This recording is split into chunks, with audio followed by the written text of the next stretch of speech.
Dans la précédente vidéo, on a lu ensemble un texte qui nous parle de la rencontre entre Jésus et une femme de la région de Samarie.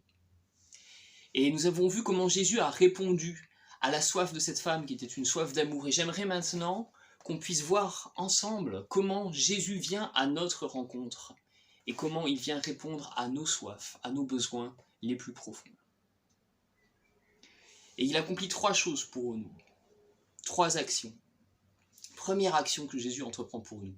Il vient à notre rencontre. Et il vient à notre rencontre sans nous juger. Tout d'abord, il est là. Il est là, en fait, dans cette histoire, il est là au bon moment pour rencontrer cette femme.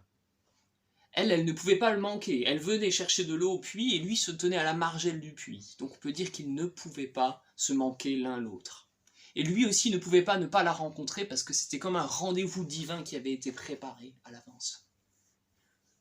Alors ce qui est très encourageant, c'est de savoir que Jésus connaît nos soifs, connaît nos besoins les plus profonds, et il sait aussi où nous allons puiser, dans quel puits nous allons chercher de l'eau pour pouvoir étancher nos soifs.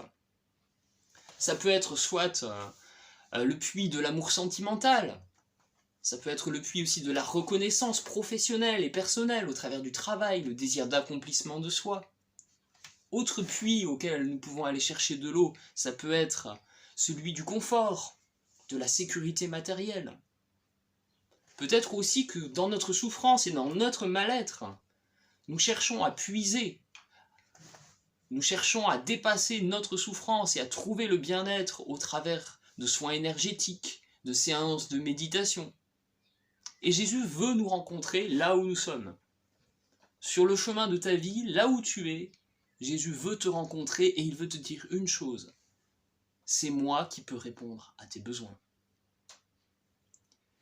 Donc Jésus vient à notre rencontre et il vient dans une attitude vraiment sans jugement et dans l'humilité, dans une attitude de serviteur. Ce qui est vraiment intéressant quand on étudie ce texte, c'est de voir que Jésus franchit plusieurs barrières culturelles et sociales. On peut dire qu'il franchit tous les tabous pour venir à la rencontre de cette femme. Premièrement, on était dans une société qui à l'époque était très machiste. La parole d'une femme n'avait pas de valeur devant les tribunaux et souvent c'était mal vu pour un homme de s'adresser à une femme ainsi dans la solitude. Donc lui qui est un homme, il s'adresse à une femme en lui donnant beaucoup de valeur dans une société machiste.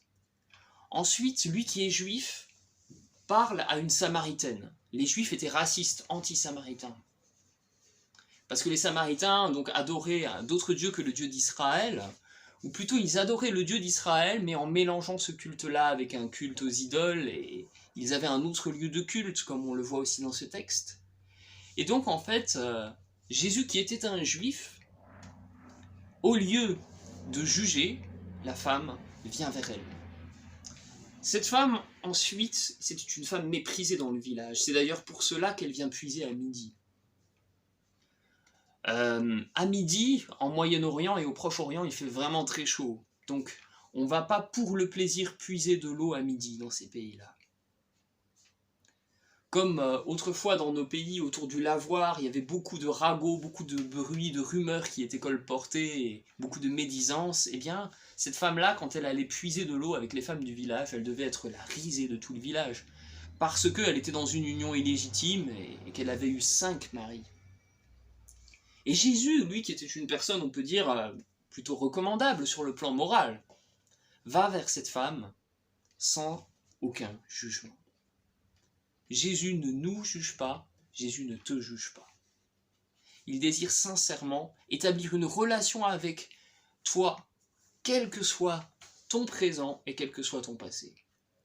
Quelles que soient les casseroles que tu peux traîner derrière toi, Jésus veut te tendre la main et te rencontrer sur ton chemin. Ensuite, Jésus vient à notre rencontre dans une position de vulnérabilité. Jésus, en fait, ne vient pas dans une attitude de supériorité à la rencontre de la femme, dans une attitude de force, mais il vient à elle fatigué et vulnérable parce qu'il a dû parcourir un long chemin à travers les montagnes, et il a vraiment soif, et il est vraiment fatigué. Jésus n'est pas un maître de morale parmi d'autres, ou un donneur de leçons parmi d'autres, mais c'est une personne pleine d'amour. Et quand je lis cette histoire, je vois beaucoup d'amour entre les lignes. Et toi, est-ce que tu es prêt à te laisser rencontrer par un Jésus dans tes besoins? Parce qu'il est vivant aujourd'hui et il désire te rencontrer. Et il ne vient pas à toi dans une attitude de supériorité et de jugement, mais dans une attitude de douceur.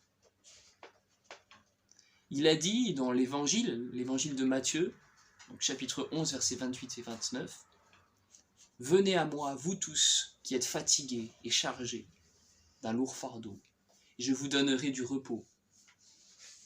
Mettez-vous à mon école, car je suis doux et humble de cœur, et vous trouverez du repos pour vos âmes. » Nous avons vu que Jésus vient à notre rencontre sans jugement, avec douceur, et il se donne à nous, il est disponible. Première chose qu'il accomplit pour nous, il vient à notre rencontre, et deuxièmement, il nous montre qu'il est lui-même la réponse à toutes nos soifs. Et c'est ce qu'on verra dans la prochaine vidéo.